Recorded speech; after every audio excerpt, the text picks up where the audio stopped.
this day has been a blessed day for this church. Amen?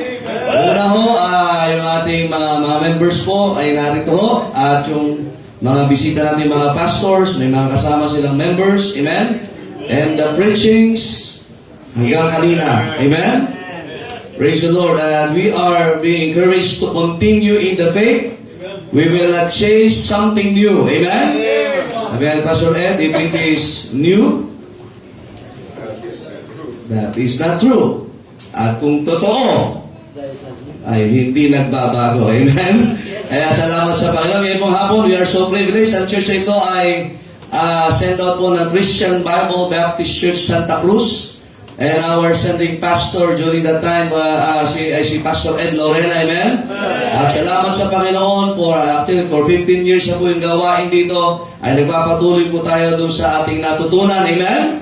At purihin ng Diyos sa buhay po nating pastor at tayo po ay sinamahan ngayong hapon. Amen? Alam mo, what a blessing na pagod po ito sa mga kanyang pinupuntahan. Amen? Pero alam nyo, bihira po tayo matanggihan ni Pastor Ed. Amen? Kaya ngayon pong hapon, tayo po'y pinagpala. At kung tayo pinagpala, walang matutulog. Sige po, pag may nakita kayong natutulog dyan, dalhin nyo na po doon sa third floor. O, tapos lagyan yung lubid. Amen? Hindi, joke lang mo. Ano? Well, are you ready for preaching? Amen? Amen. Tawagin po natin ating Pastor Ed Lorena to give us the word of God. Magandang hapon po sa inyong lahat. Maraming salamat po sa pagkakataong ito na muli tayong magkita-kita. Amen. At salamat po sa inyong prayer. Kailangan ko yan. Kaya kahit na medyo minsan nahugado kasi sa mga kusang pumunta, pero I'm so blessed what you are doing here. At siguro tayo sinasanay kasi ang sabi ng Bible, ang daan palangit ay makitin. Kaya minsan kung napapaganyan si van and driver, grabe ang daan dito, ano? Parang kasi yung mga sa ganyan. Yan ang miracle na nangyari ngayon sa araw na ito dito. Meron pang verse na may daan na tinawatwid sa mga tao. Pero ang dulo niyan, hindi pala yung church. Naligaw pa kami. Magaling talaga yung driver ko kasi patras. Sabi ko, aaminin ko na ako matagal na nagdadrive pero hindi ko kaya yan. Bihira. Pero wala kang magagawa. Dito kayo dinala eh. Kaya tinatanong ko, ano bang nangyari dyan sa luti dyan? May daan ba dyan na medyo maluang? Makiti din daw. Pambihira. Pambihira. Isa, one way talaga. One way na dyan. Kahit dito, one way pa rin sa loob. Kasi pakita na ng mga sasakyan daan. Pero nakakatuwa. Alam yung ginagawa natin dito, hindi ito pwede sa ibang bansa, lalo sa Amerika. Hindi pwede ito. Masyado silang masilan. Kahit tayo dumaan sa ibabaw ng kotse, pwede. Hindi naman natin yun.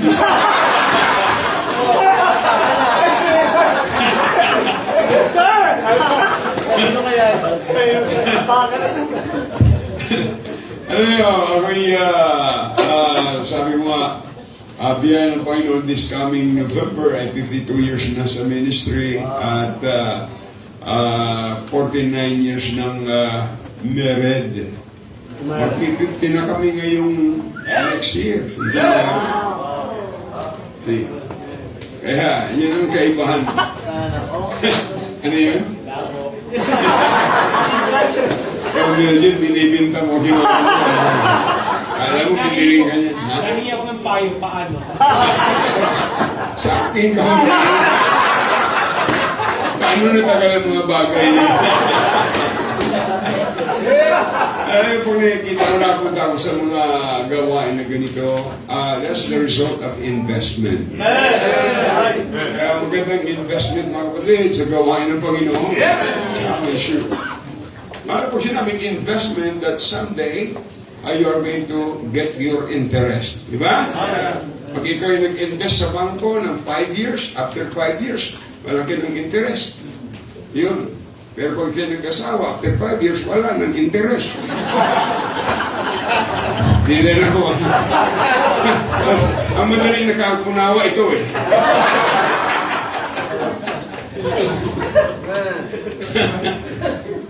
Well, salamat sa Panginoon. Minsan din ni Pastor Dante is about sanctuary. No, sanctuary. Church. Tapos si Sir Arnold ay scripture. Puruesa. Tapos si Sir Arnold ay standard. Sa akin is din. Salamat po. Kain tayo.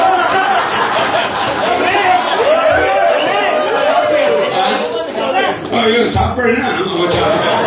Mas magandang pakinggan yun. Puro S. Pero alam nyo, I'm really blessed. Especially, alam nyo yung pinamahalagaan na tinatag ng Diyos, number 1 ay family. Oo. Pag napunta ng mga simbahan, tinitingnan ko yung family. Especially the family of the pastor. Oh, sapagkat yung family ng pastor ay dapat example. Oh, kaya hanga ko dito kasi yung kanyang musician eh. Anak ng pastor. Ang galing mag-piano. Yan ang investment. Tapos yung babae, singer. See? Tapos yung bunso. Dadaling, di ba, sabi ko, akin na yun eh. Noon ko pa yung hinihingi, ayaw niya ibigay sa akin. Ha? Nakakatuwa kaya yun. Oo. Ang ibig sabihin ay, laging babalik yan sa parents. Oo. Kasi, tayo ay naniniwala sa Bible. Family. Tinuturo ng Bible yan.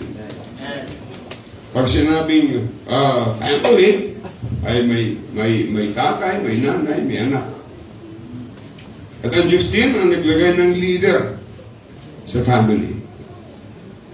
Ang inilagay ng leader ng Diyos ay lalaki. Everything rests or falls on leadership. Kaya mahalaga may leader kasi direction always depends to leadership. Saan ang direction ng simbahang ito? Bakit kayo naririto? Sapagkat binigyan ng direction yung pastor niyo. Naalala ko nung si Moses ay binigyan ng direksyon ng Panginoon nung niligtas ng Panginoon ang Israel sa bansang Egypt. At nais ko lang bago ako punta sa mensahe ay sabi po dito sa verse chapter 14 ng Exodus, sabi doon sa verse 13, and Moses said unto the people, fear ye not, stand still and see the salvation of the Lord, which will show to you today. For the Egyptian whom ye have seen today, ye shall see them again no more forever. Ayaw nilang sumunod, ayaw nilang, pero si Moses ang pinili ng Panginoon. Tell their people to get out from Egypt. And God's plan for them is to go to the promised land. Amen. Tandaan po natin, ang Egypt, yan po yung naglalarawan ng sanglibutan. At tandaan po natin, si Moses ay naglalarawan ng leader ng simbahan, pastor. At doon na umusap ang Panginoon. At alam niyo, sabi ng mga Israelites, ay mas gusto namin dito sa Egypt. Alam, tinilo kami dito sa ilang, samantalang sapagkat sa Egypt ay walang sementeryo. Alam niyo, mga sa ilang, mas pinahalaga ng sementeryo kaysa langit. Diba? Sabi ng iba, kayo mga baptist, wala kayo sementeryo. Sabi ko, ikaw sementeryo lang, hindi inyo na yan. Pero ayaw naman nilang tumira doon. See? So, ang command ng Panginoon ay laging kay Moses. Kaya si Moses may dala ng direction. Tandaan po natin, as far as church is concerned, ay laging nakadepende sa leader. Kaya nga kailangan ang pastor ay punong-puno ng panalangin. Sapagkat siya ang leader, that God will give him leadership. Members, you need to pray for your pastor, that God will give him wisdom to run the church, to lead the church. Sa kanya yan nakasalalay. Huwag niyo sabihin sa akin na simbahan na walang pastor ay masigla. Hindi ho maganda yun. Ang sabi ng Biblia sa Jeremiah 3:15, I will give you pastors according to mine heart. Kaya ang pastor ay galing sa puso ng Diyos. Na siya magbibigay sa inyo ng knowledge and wisdom. Kaya napakahalaga po yan. Saan ang direksyon ng ating mga simbahan sa panahong ito? Ngayon, kanya-kanyang fellowship. Kanya-kanyang fellowship. May mga kanya-kanyang conferences. It's the choice of the pastor. Kung saan ka pupunta? Yes, amen. Sapagkat yung pong conference, hindi lang basta conference yan. Yes. Alam ko na ang simbahang ito ay kayo ay nag-spend ng pera, kayo ay nag-contribute para magkaroon ng conference today. So it takes money to hold a conference. Yung kaibigan ko po sa Davao Sunday night, pagkatapos 2 araw, pumastos na 6 million. See? Pero tandaan po natin, ang pagpapala ng salita ng Diyos ay hindi kayang bayaran ng sino mang tao. Yes. Kaya mahalaga po, always take advantage when there is a preaching, you need to listen. And get something that you can apply it in your life. Direction. God's direction is very important. Kaya sabi ng Panginoon kay Moses, the Lord shall fight for you, and ye shall hold your peace. Tandaan po natin ang ating buhay dito, ang ating labanan ay hindi po tayo ang kaaway. Ang Diyos natin ang kaaway. Kaya dapat tayo, sabi ng Panginoon, who is on the Lord's side? Amen. If you are on the Lord's side, you are always on the winning side. Ayaw ng Panginoon tayo maging talunan. Ang nais ng Diyos tayo lagi maging matagumpay. Kaya nga ibinigay ang scripture, ibinigay ang salita ng Panginoon sapagkat ito ang ating guide. Amen. Ito yung ating guide. God will guide us. So, pinakamahalaga yung guide natin, ang Panginoon mag-guide sa atin through God's Word. Because God's Word will reveal God's way. God's will. And God's way. Kaya kailangan natin salita ng Panginoon. Alam nyo, ang pinag-isang nangwawala ngayon sa maraming mga Baptist churches ay yung Sunday school. Meron ng Sunday school pero maraming late. Pero nangyayari. Talikuran na natin yung ating Filipino time at harapin natin yung Christian time. Can you imagine one conference? Ang kanilang schedule 9 o'clock, nagsimula 10 o'clock. Noon lang nagdatingan. Sabi ko kung maglalagay kayo ng time ng simula at hindi nyo susundin, ang ilagay nyo lang, time na magsimula, lagay nyo pag marami ng tao. Pag naglagay ka ng time ng simula, 8:30, you better start at 8:30. Kaya before 8:30, dapat nandiyan na tayo. American time, pag sinabing 8:30, 8:30. Andyan sila. Filipino time, 8:30, nandiyan yan, 9:30. Ang Christian time, 8:10, andyan na yan. Para may time pang mag-fellowship. May time pang mag-prepare. May time pang maghanap ng uupuan. May time pang mag-pray. To prepare our heart. Kasi po maraming ang Kristiyano napunta ng simbahan para lang talaga magsimba. Iba kasi yung magsimba kaysa magsamba. Saan ka pupunta? Sisimba. Ayun. Nasimbahan, pero tulog. Oh, hindi yan nagsamba. Nagsimba lang. Pumunta sa simbahan, anong kaibahan yan? Na pumunta ka lang ng simbahan pagkatapos nag-sign of the cross, tapos umuwi na. Anong kaibahan yan? Kasi kung pagpunta natin dito, we worship God. We worship God through singing. Kaya lahat ng awitin natin, congregational singing, congregational song, special number, lahat yan ay papuri sa Panginoon. We worship Him through our song. Kaya pagkantahan, kanta.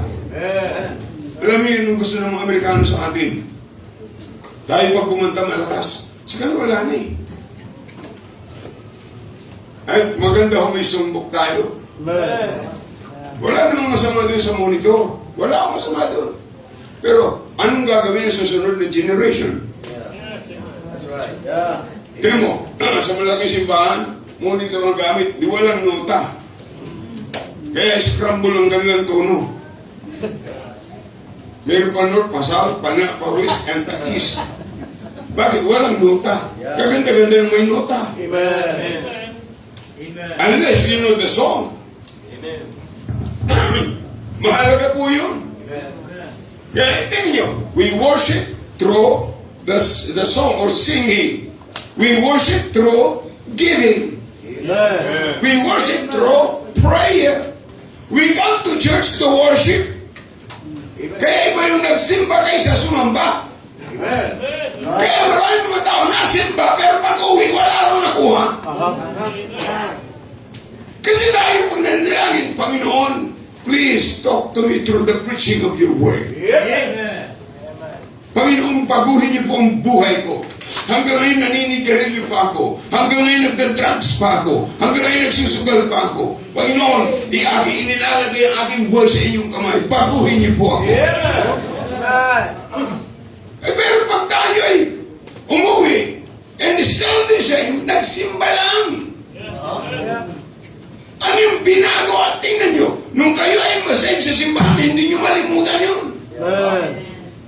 Alam mo, may namimit ako sa airport, minsan sa Davao, sasabihin sa akin, alam niyo, Pastor, nasave ako sa church nyo nung anniversary. Hindi niya malimutan. Nung linggo, meron kami isang asawa ng pastor sa New Zealand, aliw sa church. At naalala nito pa sa old building, naiyak-iyak siya. Ganito na ba kalaki? Dito ako na-save. Sinusundo pa siya ni Brother Rodel. Maliit pa siya. Ngayon sobrang laki na, hindi pala. Ha? Nakakatuwa. Mahalaga mga kapatid, dapat alam natin kung saan direksyon ng ating buhay. Anong klaseng buhay ang gusto natin? Anong klaseng pamilya ang gusto natin? Anong gusto natin sa ating mga anak? Ako ang encouragement ko mga kapatid, maging sa Old Testament, saan kukuha ang Diyos na isang nasusunod na magiging propeta? Saan kukuha kundi sa pamilya ng pastor? Sa pamilya ng propeta? Ay napakaganda.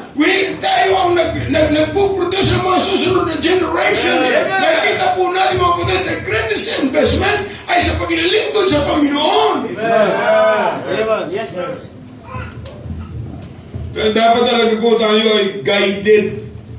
Yan yung pag kinuha natin yung direksyon ng Panginoon, dapat guided tayo eh.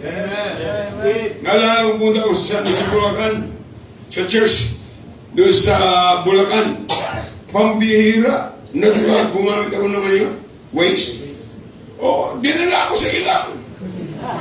Tinawa ko sa naman, bakit ang ilang ang address nyo nandito sa ilang, wala naman dito yung church. Kaya waste lang yun. Pero ang salita ng Diyos, when you are guided by God, hindi ka dadalhin, hindi ka ililigay. Guided, mga kapatid, hindi naman guided, but guarded. Sabi ng Panginoon, I am with you always and unto the end of the world. Hindi lamang guided, but it is guaranteed. Amen? Marami mga pangako ang mga tao, pero ang natin, marami pangako ang tao na hindi ito. But when God made a promise, He will do it for you. Kaya mahalaga ang direction ng Diyos. God's direction is always correct. Walang direksyon pang mali. Kaya ang Panginoon mismo nagsabi, may daan na pinamatuwid sa mga tao. Pero ang dulo niyan ay kapahamakan. Pero pag ikaw ay guarded ng Panginoon, God's direction is always correct. And God's direction is always clear. Maliwanag yan, mga kapatid. See? Ang sabi ng Bible you are the light of the world. And let your light so shine. Kaya makita ng mga Israelites on the daytime, they have the clouds.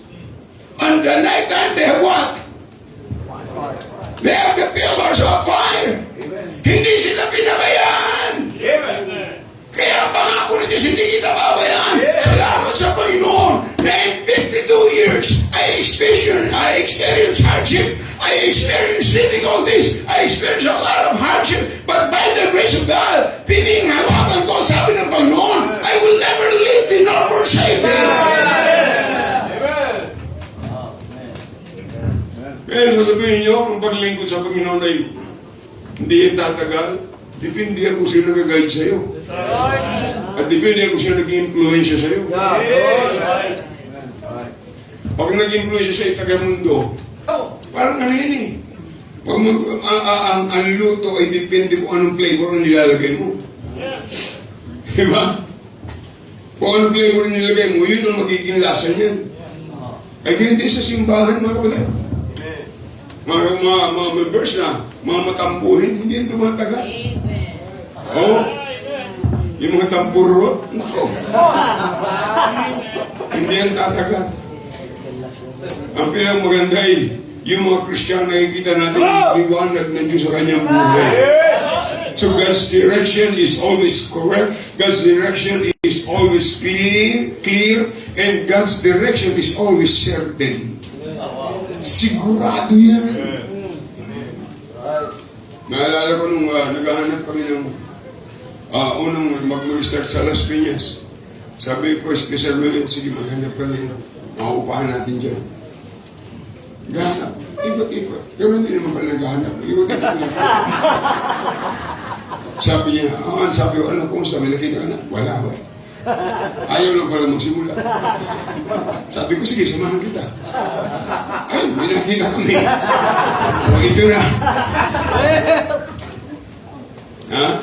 Eh, sabi ng Bible maghanap ka, ikaw ay sumpong. Pag hindi ka naghahanap, magkakasumbong ka. Kapatid, pag hindi ka ng Panginoon, mahalaga yun. Sapagkat ang direksyon ng Panginoon ay very clear, it is certain, but it is challenging. It is challenging. Kaya sabi nyo, tingnan nyo, the Lord shall guide, in verse 15, sabi ng Panginoon, and the Lord said unto Moses, wherefore criest thou unto me? Speak unto the children of Israel, that they go forward. They go forward. Let them go forward. Sabi siguro sabi ni Moses, okay, Israelites, go forward. Anong go forward? Eh, dagat ito. Pabira, wala pa naman ako nakikita sa yung record na naglangoy ng ganun kalayo. Eh, ito ba, lulusong pa kami. Paano mangyayari yan? Basta go forward! Kaya challenge yun eh. Oh, sabi ng Panginoon kay Moses, hawak mo na yung iyong baston. Okay? You divide. Sumunod lang talaga si Moses eh. And then sabi ng Bible, the ranch was divided into two. Sabi ng it was parted as a dry ground. Alam nyo kailangan natin mga kapatid nyo? Miracle. Miracle. Kaya ministry is not easy.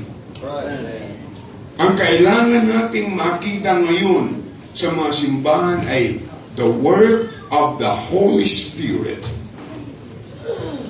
The work of the Holy Spirit. Ipinakita rin sa ating Panginoon. Ipinakita ng Diyos the miracles He did in the Old Testament.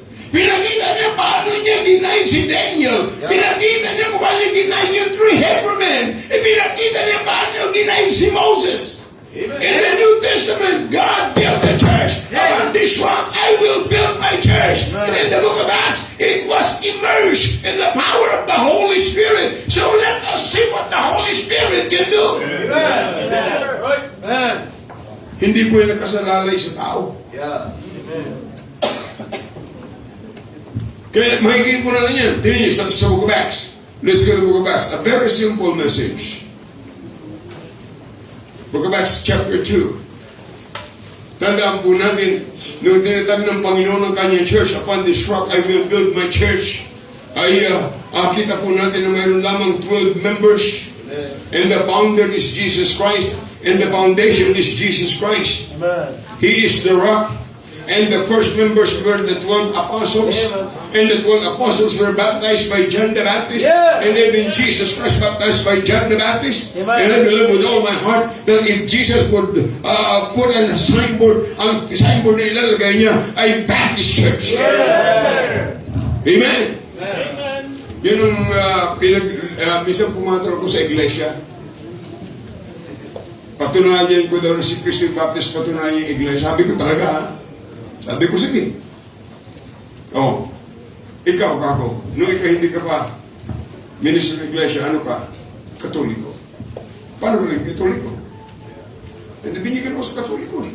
Eh, kung nabinigyan ka ng Seventh Day Adventist, ano ka? Seventh Day Adventist. Kung nabinigyan ka ng Mormons, ano ka? Mormons. Oh, kung nabinigyan ka ng Saksi ni Jehovah, ano ka? Saksi. Eh, pag nabautismo ka ng Baptist, ano ka? Sabi niya, Baptist. Tanong, sino nagbaptize kay Kristo? Alam mo sabi sa akin? Sino nga ba?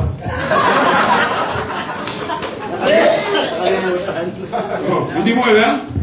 Sabi sa ang ibig mong sabihin, si John? Sabi ko, sino John? Hindi si John the Catholic, hindi si John the Iglesia. Sino? Ang ibig mong sabihin, John the Baptist. Hindi ibig mong sabihin yun sa Bible. Sino? John the Baptist. Ano nga si Kristo? Nung nabautismo mo ng Baptist, kung nabautismo mo siya ng Mormons, ano si Kristo? Mormons. Nabautismo mo siya ng Katoliko, ano siya? Katoliko. Nabautismo mo ngayon ng Baptist, ano siya ngayon? Alam mo sa akin? Iglesia.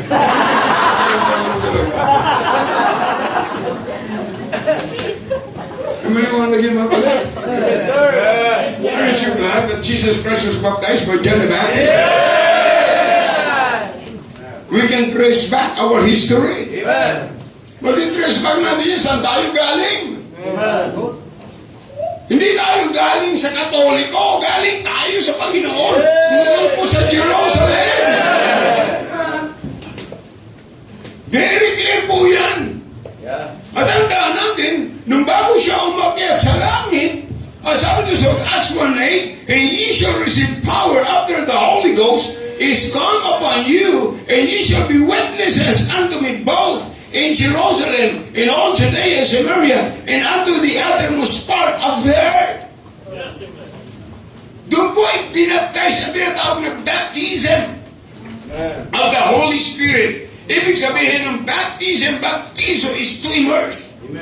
That's why the church that Jesus built was immersed in the power of the Holy Spirit. Kaya nga may dalawang angel na pumunta pagkatapos yung mga apostles na nakatingin sa taas. Bakit sila nakatingin sa taas? Akala babalik ang Panginoon. Ang sabi ng mga angel, bakit yung nakatingin sa taas? Bakit hindi nyo gawin yung pinagagawa ng Panginoon?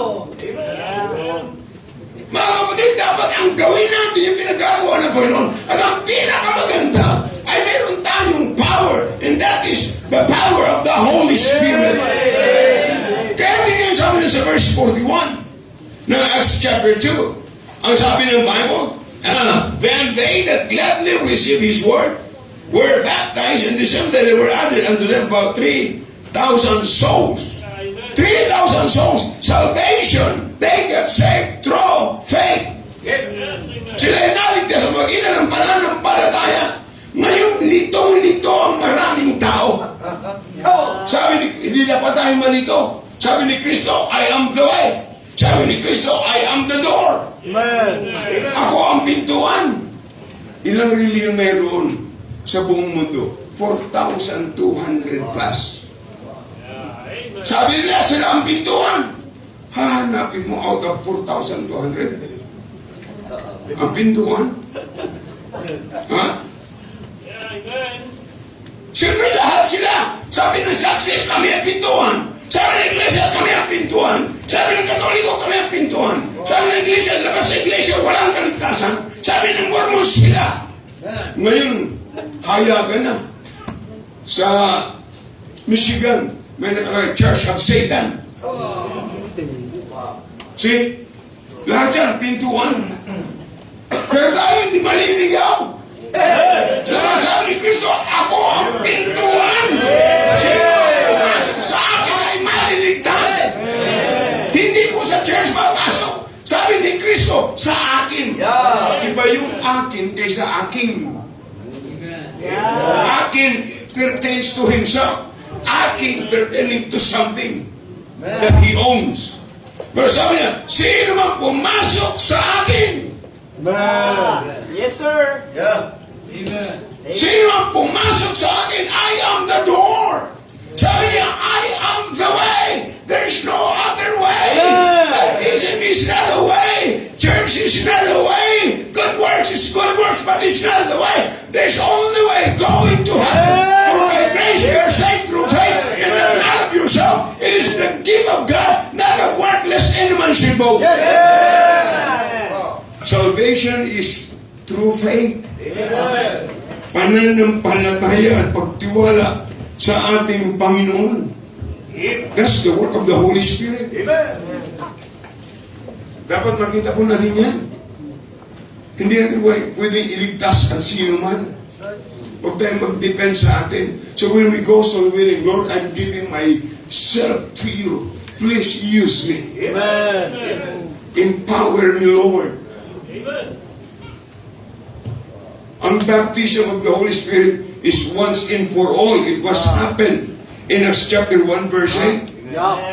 No, pag ikaw alam mo kulang ka sa banal na Espiritu, ibig sabihin, Lord, fill me with your power. Holy Spirit, fill me with your power. Ibig sabihin, control me.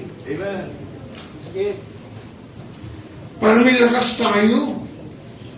At alam niyo, pag po tayo nakadepende sa kapangyarihan ng banal na Espiritu, hindi tayo magyayabang. That's right.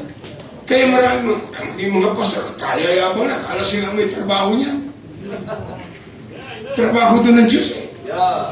Kaya sabi, upon this rock I will build my, hindi ours, but my church. Kaya, anuman ang ating involvement sa simbahan, yun ay biyaya ng Diyos sa buhay mo. Kaya kayong mga members dito, what a blessing. Kayo inilagay dito. May plano ang Panginoon. Just keep on going. Listen to God's command. Listen to God's guidance. Kasi ang design ng Diyos ay lagi i-bless. Pero may mga challenges. Take the challenge. Take the challenge. Susubukan ka ng Panginoon. Magkano ang support sa amin mag-start ng gawain sa San Pedro? 385 pesos a month. May isang anak. Pero kung ano ginawa ng Diyos? Ang nakikita nyo lang ngayon, mga building sa inyo, property nyo. Pero hindi nyo nakita na magsimula. Nagsimula sa apartment, going to haunted house, going to the nightclub, and going to the old building. Now you look at what God did. And I believe that God will do more great things for God.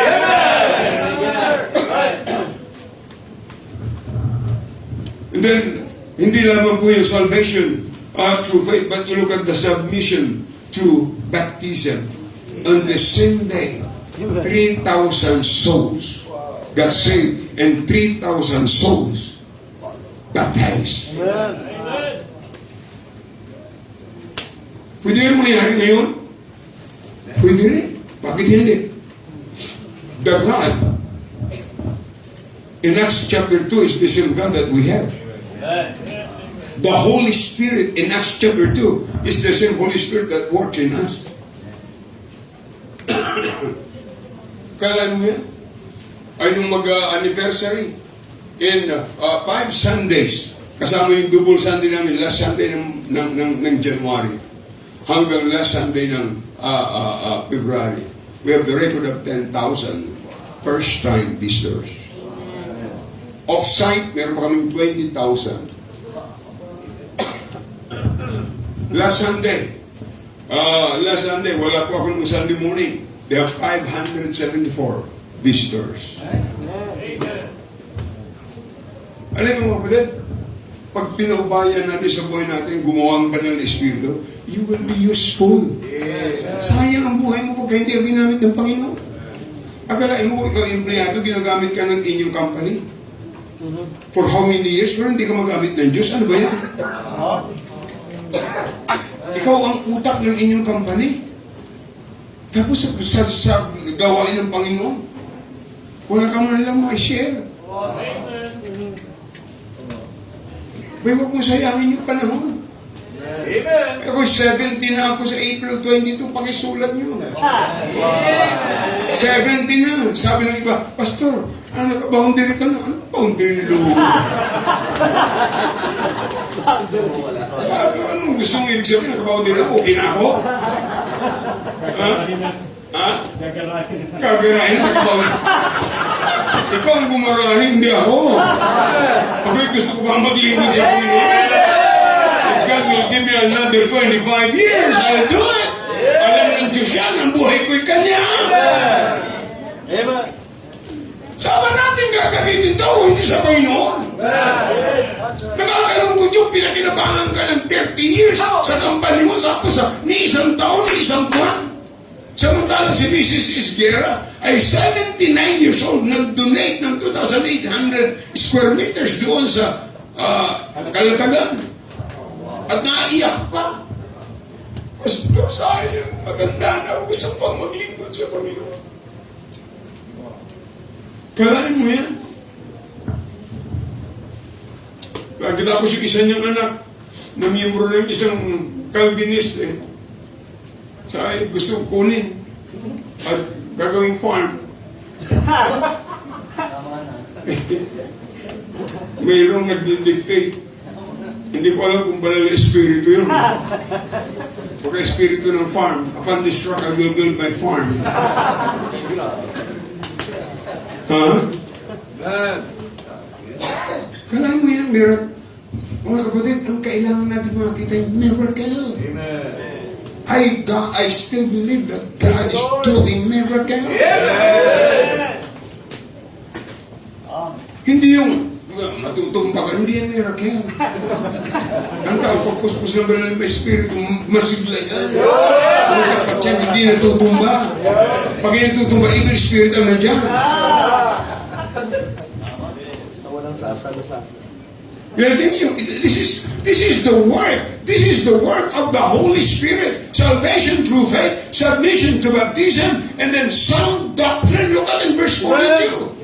Sabi sa verse 42, and they continue steadfastly in the apostles' doctrine. Wow. Yeah. Yung katuruan ng apostle. Kaya nga ang pinangahawakan lang nating doktrina ay kung ano yung katuruan ng mga apostol. Ang katuruan ng apostol, salvation by faith, salvation to baptism, salvation by grace, and not by works. Amen. Ay ngayon marami nang nagbabago. Ang iba nga, yung Baptist, inaalis na simbahan nila. Bible church na lang. Mamaya makikita mo lang, church na lang. Sunod niya, mawawala pa yung church. Fellowship na lang. Kailangan mo yan, tama yun. Identity. Kaya makita mo yung mga apostles, they were identified with the Lord Jesus Christ. Kasi kasama nila ang Panginoon. Huwag mo sabihin yung lasinggerong kasama-sama mo, hindi ka naglalasing. O di ikaw yung nag-aakay sa kanya. Ha? Apostles, that sound doctrine. Ngayon, tayo kung naniniwala pag sinabing church, it is visible. Pag sinabing church, yan po yung mga taong makasalanan na nagsisi at tumanggap kay Kristo na sariling tagapagligtas sa pagtiwala sa ginawa ni Kristo sa krus ng Kalbaryo na siya namatay, niling at nabuhay na magulit na bautismo ng lubog ng isang Baptist pastor. At sila ngayon ay sama-sama sa paglilingkod sa Panginoon sa isang church. Yan ang church. Hindi yung building. Ang church yung tao. Kaya kung ikaw hindi mo dito ka magiging faithful. At kung naniniwala ka, isimbahan ng Panginoon, stay faithful. Love your pastor, love God, and love your pastor, love the members, love the workers, and love the doctrine. Panghawakan mo yan. Don't change the doctrine. Because when you change the doctrine, it will change your direction. O, tiyan mo, yung sabing standard. Bakit maraming tama akong ayaw ni standard? Kayo naman pastor, sobra naman high standard kayo. Hindi ba high standard? Gaano kataas ang ating standard? Kasi taas yung ito eh. Ito lang. Kung ano sabi nito, yun. Kaya pag lalaki ka, mukhang lalaki. Eh, bakit may hikaw ka? Bakit may kwintas ka? Bakit may pamanicure ka pang bikulay?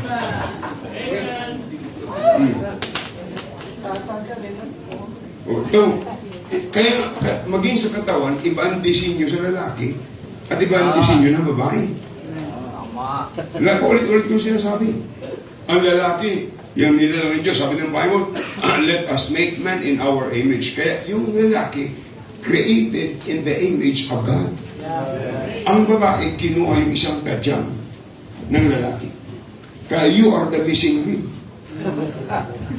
Kaya paborito ng mga lalaki, ribs.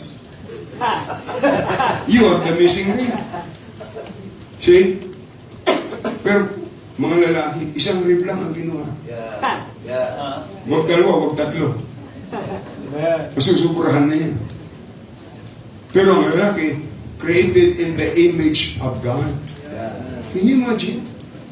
Kaya ang lalaki, pakita nyo, ang katawan ng lalaki, malapad ang balikat. To show their responsibility. See, ang babae naman, malapad ang balakang.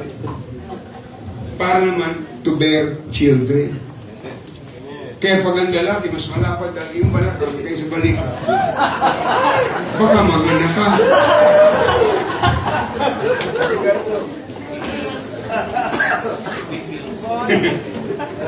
Ha? Sound doctrine. Napakasimple lang eh. Ang kagandahan ko sa Bible, pagka ikaw ay talagang guidance, napakasimple lang. What is salvation? Salvation is by faith.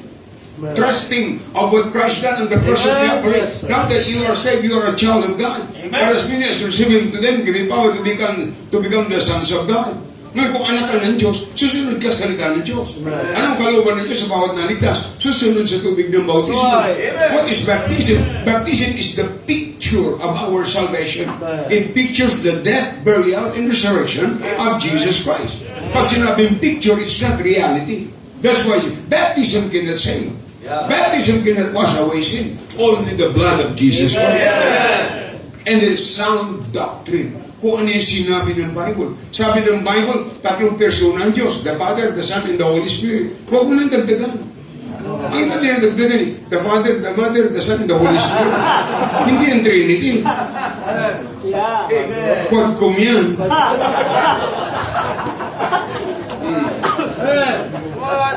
See?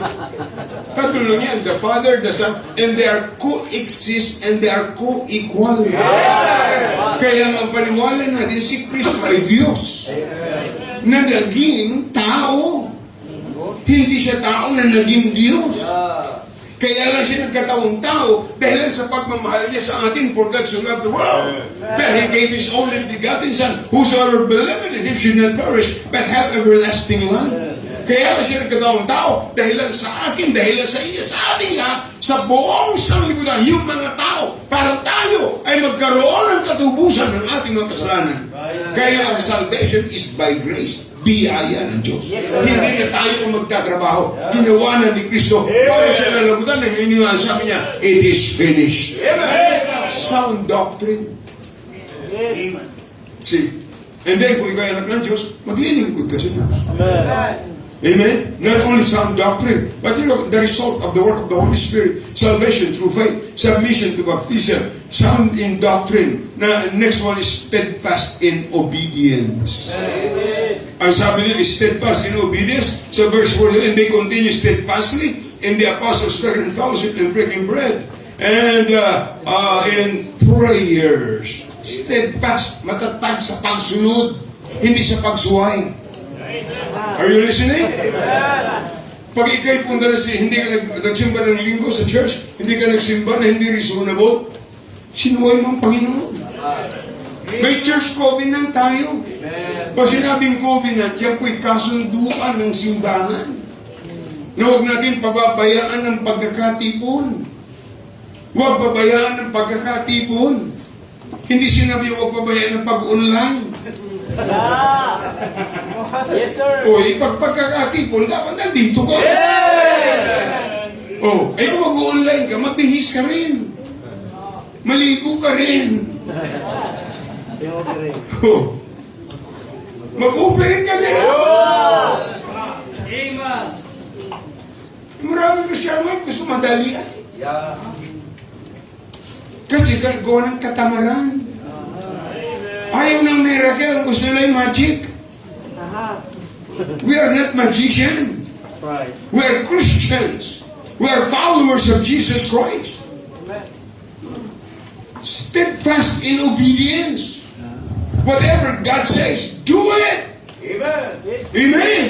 Kaya nga po, redeeming the time. Habang kaya pa natin. Kaya sabi ko sa church, this year, we are going to start another 6 mission work. Ano yung paan niya simbahan niya kung walang gagawin? Alam niyo mga kapatid, anumang Baptist church na walang ginagawa, walang right para mag-exist sa panahon ito. Anumang bagay na itinayo ng Diyos may purpose. At ang dahilan kung bakit tayo hanggang ngayon buhay pa, may purpose ang Panginoon. Steadfast in obedience. Dapat magagalang magsunod. Kalaan mo yan. Sisimba ng linggo, kahit nakachinilas. Tanong, pag nag-opisina ka ba, nakachinilas ka lang? Kaya nga dapat, Sabado pa lang, ihanda mo na yung dalas mo. Para hindi ka malay. Alam mo kung anong kulay, lalo ko ikaw masilan sa kulay. Iba kasi hindi. Makita mo yan, ang long sleeve dilaw, ang pantalon green, ang medyas pula. Okay lang yan sa kanya.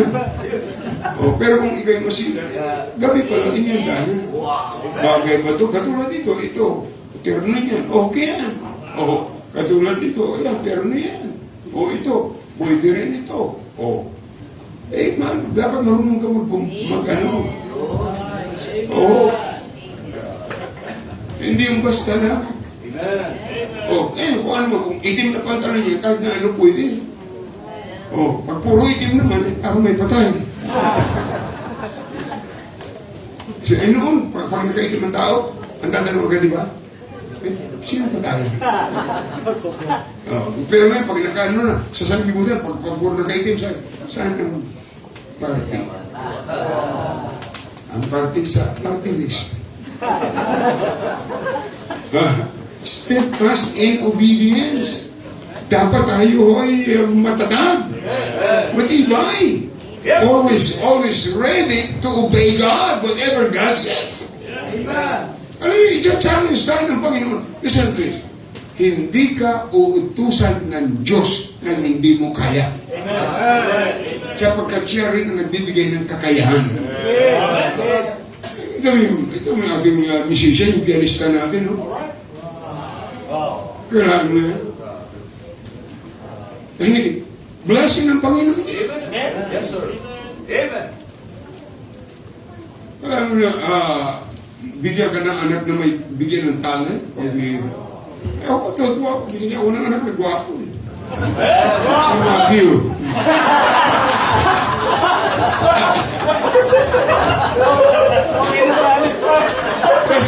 Kasi si Matthew mas gwapo. Ay, talaga, oh. Huwag kayo mag-iisip agad ng negative. Steadfast and obedient. Oh. Then, look at in verse 43. 43 and 44. Ang sabi niya sa 43, and fear came upon every soul, and many wonders and signs were done by the apostles, and all that believed were together and had all things common. They are separated from the world. Wow. Separated from the world. Kaganda-ganda na lahat paglinggo, lahat maayos ang bihis. Common na yan sa atin. Amen. Yes, sir. Common na yan. Kaya pagka nagsabi tayo mag-offering, masaya dapat. Common na yan. Hindi lamang yan common sa mga kuripot. Oh, kasi mag-offering po tayo. Naku, nagkakasimba ko ngayon. We worship through giving. Ang sabi ng Bible, Romans 12:1, I beseech you therefore, brethren, by the mercy of God, present your body a living sacrifice, holy, acceptable unto God, which is what? Reasonable service. That is a reasonable worship. Amen. Amen. Tanong, nung linggo, hindi ngayon, yung iyong tithes, reasonable ba? Tithes ba o tip? Magkaiba yun. Amen. May ibang mga Kristiyano, tinatrato ang simbahan ng restaurant. Tip lang ibinibigay. Tingnan niyo mga kapatid, ang mga parisiyo, nag-tithes sila. Faithful yung tithes. Saved ba yun o unsaved? Unsaved. Eh kung yung unsaved na nabigyan ng tithes, ikaw yata saved. Sige. But mas magaling pa sa'yo yung unsaved. Tama. Oh, hindi ka na kagad. Tithes pa lang pinag-uusapan natin. Huh? Kailan mo yan? Common yan. Pag kumanta, kung na sa ating kantahan, kumanta ka. Para hindi ka antukin. Yup. Ha? Kanina kay Pastor Melvin, hindi kayo inaantok sa akin, inaantok kayo. Kanina hindi kayo inaantok sa kanya, kasi tulog kayo eh. Oo nga. Oo. Kaya, mga kapatid, dapat alam na kung ano ginagawa natin dito. Common na yan. Kung on time ka, dapat maging common yan. See? Pag nag-invitation, common yan. You are convicted by the Word of God. Kneel down, come to the front, and then talk to God. Separated from the world. Iba yung ginagawa natin, mga kapatid. Iba yung ating sanglibutan. Sa Kristiyano, ito yung ating congregation. Ito yung ating mga tao. Paglabas natin, may panlaban tayo. Tingnan nyo ngayon. Kaya, maraming mga bata na rebellious ang attitude. Hindi na aabot ng magulang ang puso ng bata. Bakit? Walang time sa mga anak. Nasa business, nasa trabaho, o nasa cellphone. Hindi na aabot. hindi napapansin. Nag-aaral sa school, hindi mo lang natanong kung ano yung assignment. Kinabukasan, ihatid pa yan, pero wala namang nagawa yung bata. Alam mo yun? Maraming mga batang napapabayaan rebellious. Kayong mga young marriage, kayong mga bata. When was the last time that you pray with your kids? Amen. Come on. Amen. Oh. Itong mga, ano pangalan ito? Look. Saan si Jan? Ito, hindi mo po sabihin na isang linggo lang yung natuto. It takes time. Yes, sir. Investment. Amen. Naalala ko si Mama Michelle. Umiiyak yan. Ayaw mag-aral ng piano. Umiiyak. Parang ito. Pero ganun yun. Ang blessing ng sumunod. Yeah! Ang ganas yung kaoral ng piano. Yan ang gawin mo na. Tanggapin mo yan ay biyaya ng Diyos sa buhay. Amen. Amen? Keep on. Thank you. Amen. See? Well, ang paglilingkod sa Diyos ng mga bata, hindi lang privilege ng mga anak ng pastor. Lahat ng anak ng mga Yes, sir. Yes, sir. Yun mo, kanina mo lagyan natin nakamit tayo niya. Halika to eh. Kanina mo lagyan. Halika. Huwag matakot. Kahit wala kang bibigay sa'yo pera, halika. Ano ba wala niya? Cyrus. King Cyrus pala to. Kanino anak to? Pamangkin ko po. Pamangkin niyo? Kaya pala, hindi niyo kamukha. Kailan mo to, si Cyrus? Kaya naman, no? Saan ka naging ang batang ganyan eh? Punta ang ganitong conference, ganyan ang bihis. Hindi ho yung nangyari overnight. Sabi ng Bible, train up a child in the way they should go. And when he is old, he will not depart from it. Thank you, Cyrus. Kaya niyo? Pabira. Ay ngayon, alam niyo, yung mga sa malls, ang kasama ng mga babae ngayon, hindi po bata. Aso. Tapos naka-stroller pa. Tapos may diaper pa. Magaling ba yung aso may diaper? Kaya ngayon, ang daming mababait na aso kaysa mga bata. Ako. O, tingin mo, ang pamilya ngayon lalabas, kakain sa restaurant. Nag-uusap ba yan? Hindi. Nag-text yan pa, magkatapat lang, tinitext pa. paano may strengthen ang pamilya?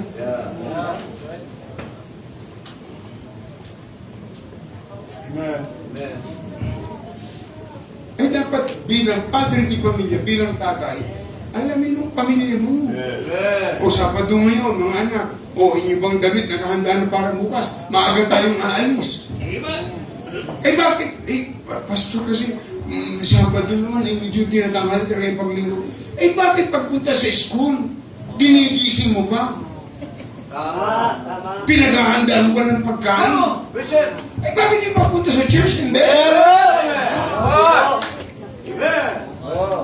Yes, sir. Yan ang investment natin sa kanila. Amen. Hindi ka maniniwala sa Pedro sa school? Nag-graduate siya, walang tuition fee. Pagkatapos, pag nag-graduate, pag nasa college na, kung saan nalita pang laban sa school na pinuntahan niya, wala siyang kabayad-bayad. Saan niya nakuha yun? Hindi nakuha sa school. Hindi na naturuan ng magulang. Alam mo yung bata na sarili niyang magulang, lalabanan niya. Ay, ibibitin ko yung pati mo rin. Ma. Kaya nga, dapat sanggol pa lang. Turuan na. Kaya sabi ng Bible, train up a child in the way he should go. And when he is old, he will not depart from it. Look at in Deuteronomy chapter 6. Tingnan niyo mga kapatid. Deuteronomy chapter 6. Para makita niyo. Ayan, Deuteronomy chapter 6 and verse 4. Ayan sabi ng Bible. Nakuha niyo na po? Hear, O Israel, the Lord our God is one Lord. And thou shalt love the Lord thy God with all thine heart, with all thy soul, and with all thy might. Kanino ito sinabi? Sa magulang. Parents, listen to me. Sa magulang yan sinabi. Sabi ng Panginoon, ibigin mo ang Diyos ng buong puso, ng buong kaluluwa, at ng buong lakas. Sa magulang yan. Mga tatay, makinig kayo. Look at in verse 7. And verse 6. And these words which I command thee this day shall be in thine heart. Kanino puso? Magulang. Itong command ng Diyos na ito dapat nasa puso ng magulang. Wala kang maibibigay sa puso ng anak mo kung wala laman yung puso mo. Yes, sir. Hello? Look at verse 7. And thou shalt teach them diligently unto thy children. Kaya sa magulang yung sinabi. And thou shalt teach them diligently unto thy children. And thou shalt talk of them when thou sittest in thine house. Nakakaranas pa kayo? Na nakaupo pa kayo sa bahay niyo? When thou sittest in thine house, when thou walkest by the way, when thou liest down, and when thou risest up. Nakakita ba kayong mag-ama? Kaya tingnan niyo, makinig kayo mabuti. Kung ang tatay ang siyang magtitrain sa anak na lalaki at ang nanay ang magtitrain sa anak na babae, wala tayong tumboy, walang bakla. Hello? Amen naman dyan, kahit na masama sa loob mo. Salita ng Diyos yan eh. Sabi, when thou liest down, bago kayo mahiga. And then pag kayo ay nagising, kakausapin mo. Pero alam nyo ngayon, sa subdivision po namin, makikita nyo, ang hawak nila, aso. Ang gagwapo ka ng mga aso. Wow. Ay, siguro, mas gwapo yung kasi mga kaya yun naman. Ha? Kaya maraming mga disiplinadong aso kaysa mga anak. Eh, yung bata madaling turuan eh. You break the will of a child. That's right. Hindi yung gusto nila. Amen. Pag yan ay nagtantrum, rebellious attitude yan. Mga kapatid, ay dapat iba yung ating ano eh.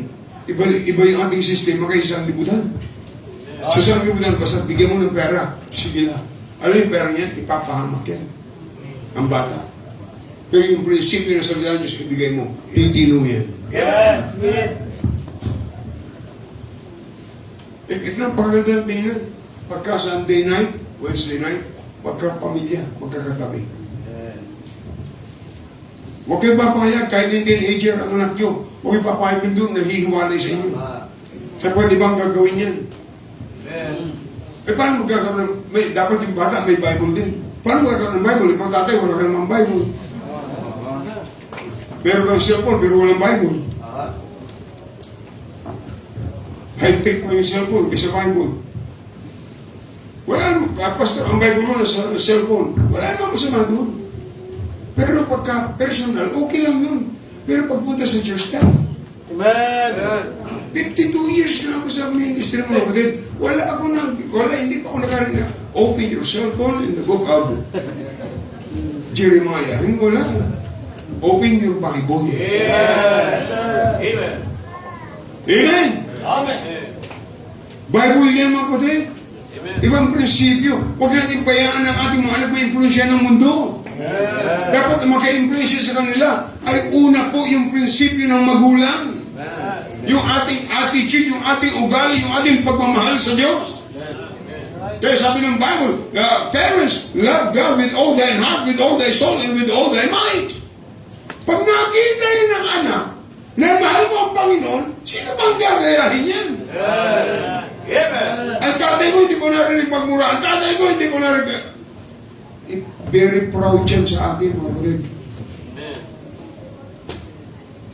And then, and that's the work of the Holy Spirit. I say the work of the Holy Spirit, salvation through faith, submission to baptism, sound in doctrine, steadfast in obedience, separated from the world. Ito yung ayaw niyo sigurado, solid on stewardship. Tingnan niyo, sa verse 45. Ayan ho. And sold their possession in goods, and parted them to all men, as every man had need. Stewardship, solid sila. Kala nyo, bininta nila yung lupa, bininta para lamang may bigay sa gawain ng Panginoon. Sinong gumawa niyan? Alam ka, honestly, isang taro ko na yung mga Katoliko.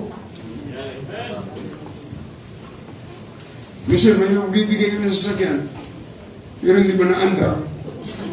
Pastor, sa church din, sa kanya, bahala kayo paandar dyan. Sabi ko, paandaran kita.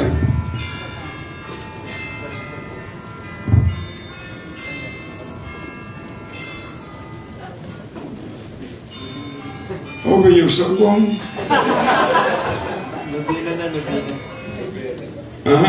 Sulit on stewardship. Tandaan natin mga kapatid, wala tayong sarili dito. Inilabas tayo sa bahay bata ng ating ina, wala tayong dala ni anuman. At babalik tayo na wala rin tayong dala. Kaya mas maganda, ibigay natin sa Panginoon ang ating sarili. Sapagkat sabi ng Bible, your body is not yours. It belongs to God. Ye are not your own, but ye are of God. Kaya wala tayong pagmamalaki. Wala tayong pagyayabang. It's all by the grace of God. Amen. Amen. Nakakanta ka, praise the Lord. Nakapagbibigay ka, praise the Lord.